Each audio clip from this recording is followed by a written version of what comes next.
شروع اس پاک ذات کے بابرکت نام سے جس کے قبضہ قدرت میں میری اور آپ کی جان ہے۔ دوستو، یہ ہے وہ ویڈیو جو پاکستان میں نہیں بلکہ پوری دنیا میں جنگل کی آگ کی طرح پھیل رہی ہے، اور یہی ہے وہ ویڈیو، وہ پہلی ویڈیو جو تنازع کی وجہ بنی، اور اسی ویڈیو میں وہ کال کی جاتی ہے اس خاتون کی جانب سے جو کہ بیوی نہیں ہے فوجی افسر کی۔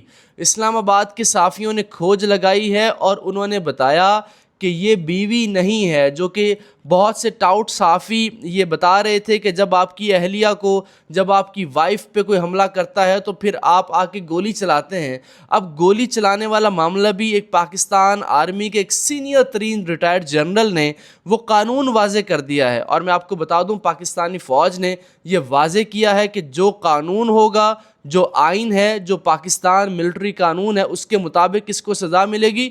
اور سزا ہے کیا، سول قانون کیا کہتا ہے اور فوجی قانون کیا کہتا ہے، یہ پوری شکیں میرے سامنے ہیں، یہ میں آپ کو بتاؤں گا، اور یہ خاتون اصل میں ہیں کون یہ آپ کو بتاؤں گا۔ اور اس ویڈیو میں آپ ذرا پہلے تکبر دیکھیے، آپ ذرا رونت دیکھیے، بلکہ افتخار عارف کہتے ہیں کہ یہ وقت کس کی رونت پہ خاک ڈال گیا، یہ کون بول رہا تھا خدا کے لہجے میں۔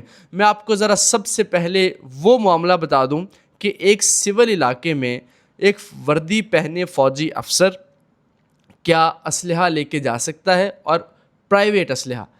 جو پاکستان فوج ہے اس نے واضح طور پہ یہ اعلان کر رکھا ہے کہ جو بھی غیر قانونی سرگرمی میں پاکستان آرمی کا کوئی افسر ملوث ہوگا تو اسے ملٹری قانون کے مطابق سزا ملے گی۔ یہ 12 دفعہ فیلڈ مارشل بھی اور D G I S P R بھی یہ کہہ چکے ہیں۔ اب ذرا قانون میں آپ کو بتا دیتا ہوں۔ پاکستان آرمی ایکٹ 1952 کے سیکشن 30 کے مطابق آفیشیل ڈیوٹی کے بغیر سرکاری اسلحہ سول علاقے میں ساتھ رکھنے کی اجازت نہیں ہے، نمبر 1۔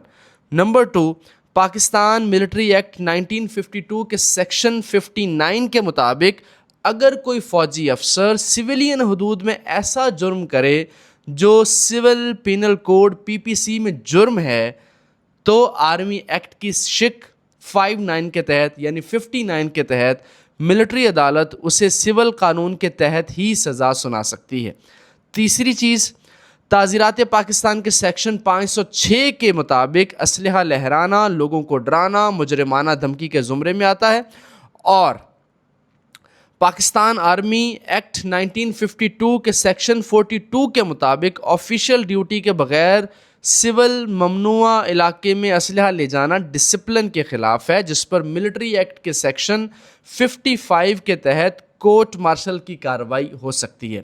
اب ایک بات تو یہ واضح ہے کہ اس کو بہت سخت سزا ملے گی ملٹری کورٹ سے، چونکہ آپ سب کو پتہ ہے کہ پاکستان کی جو آرمی ہے اس کے اندر کا جو نظام ہے وہ بہت سخت ہے۔ وہ یہ میں نہیں کہہ رہا، یہ دنیا مانتی ہے کہ ان کا جو احتساب کا نظام ہے، اندرونی احتساب کا نظام، وہ انتہائی سخت ہے۔ اب یہ بندہ تو، یہ افسر جو ہے، یہ تو اب گیا لمبے عرصے کے لیے۔ اب جو یہ خاتون ہے، اب صحافیوں نے یہ کھوج لگایا ہے کہ یہ خاتون ان کی وائف نہیں ہے، یہ ان کی کوئی دور کی جاننے والی ہے، اور انہوں نے یہ کال کی تو یہ فوری دوڑتے چلے آئے اور انہوں نے یہ ہنگامہ کیا، اور پوری دنیا میں انڈیا نے اس ویڈیو کو بہت اچھالا ہے سر۔ انڈیا نے ایک رپورٹ میں، اس ٹائمز آف انڈیا کی رپورٹ میں اس نے سرحد یونیورسٹی کی جگہ پشاور یونیورسٹی لکھ دیا۔ غلطیاں تو کرتے ہیں، جھوٹ تو انڈیا والے بولتے ہیں، لیکن انہوں نے اس کو بہت اچھالا ہے پوری دنیا کے اندر۔ دنیا کے کسی بھی مہذب معاشرے میں جو خاتون یہ واقعہ کر رہی ہے، جو خاتون یہ بیریئر کو ٹانگیں مار رہی ہے، اس واقعے کی اجازت نہیں دی جا سکتی۔ اس خاتون کو بھی سزا ملنی چاہیے، اور یہ جو صاحب ہیں ان کو بھی سزا ملنی چاہیے، اور وہ لوگ اگر غیر قانونی احتجاج کر رہے تھے تو ان کو بھی سزا ملنی چاہیے۔ یہ 3 امپورٹنٹ خبریں آپ تک پہنچانا ضروری تھیں۔ ویڈیو کو لائک نہیں کیا تو لازمی لائک کیجئے، چینل کو سبسکرائب نہیں کیا تو لازمی سبسکرائب کر لیجئے۔ ملاقات ہوگی اگلی ویڈیو میں، اپنا خیال رکھیے، اللہ نگہبان۔